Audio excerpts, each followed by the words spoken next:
It's a case that stumped police. 3 News Now reporter Alyssa Curtis sat down with the La Vista police chief to discuss the investigation. Mark, in the past year, the police have not received many tips that would lead them to finding the now 12-year-old, but the department and other agencies continue to search. Police Chief Bob Larsen says just like the community, he wants answers too. You want closure. You want to find out where he's at. We wonder whether he's still out there or whether he's not. We need to bring him home. La Vista Police Chief Bob Larsen believes someone has to know something in the disappearance of Ryan Larsen. In the past year, the police department has been looking again at the unsolved case, even on the 1-year anniversary. Since early on in the now 12-year-old's disappearance, they haven't received many tips. We'll get occasional messages that will come in that they believe somebody that fits his description, was in this area, and we'll chase that down and see if that comes to fruition. We've had help from the psychic community. We've looked in the backyard of 8514 Maple Drive. He's not underneath the pool. While they don't have many new leads, Larsen says he has a hunch. I believe he's in this area somewhere. I do. Where, I don't know. He says that that's an opinion that's shared by a majority of the detectives working the case.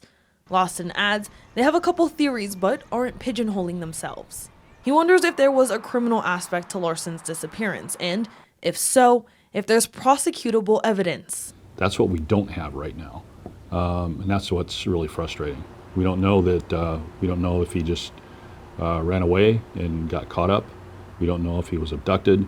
We don't know if a stranger took him or somebody that he knows. That's the frustrating part. While they don't have anything concrete, we do know that we've had people that haven't been totally forthcoming with us with information, and I think the information that they may possess could help us. So we think he's still out there somewhere. We want to find him, and somebody knows where he's at. Because the case is local, the La Vista PD is working the case, but they're in constant communication with the FBI, a resource and relationship along with other agencies that have been critical since the beginning of this case.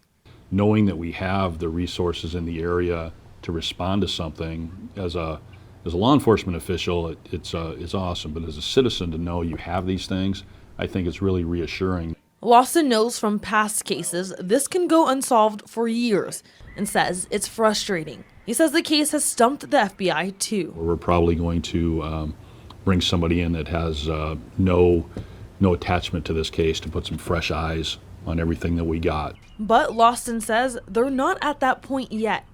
And Larsen knows he can rely on the community, which spearheaded search parties for days. Knowing that you can count on your community for assistance in today's day and age, it's awesome.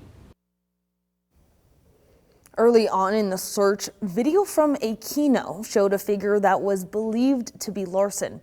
It was never 100% confirmed. Larsen says now Larsen would not look much different since it's only been a year and considering his age. If you have any credible information on his whereabouts, please contact La Vista Police. Reporting in the studio, Alyssa Curtis, 3 News Now.